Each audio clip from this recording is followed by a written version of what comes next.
Okay, Popeye's chicken sandwich. Let's break down the anatomy of it and why it's good. First of all, crispiness around the chicken. Crunch and texture makes dishes taste delicious. Salt, heavy salt, obviously one of the flavor elements. And then what else you have on there? Sweet, a little sweet sauce in the mayo. Pickle for a little bit of sour, okay? And then the last two elements, you've got bitter and you've got umami. And you've definitely got a little bit of umami if you add a little ketchup to it.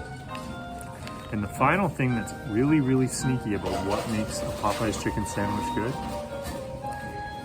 is the different textures between soft bun, snap of the pickle, and crispiness of the chicken.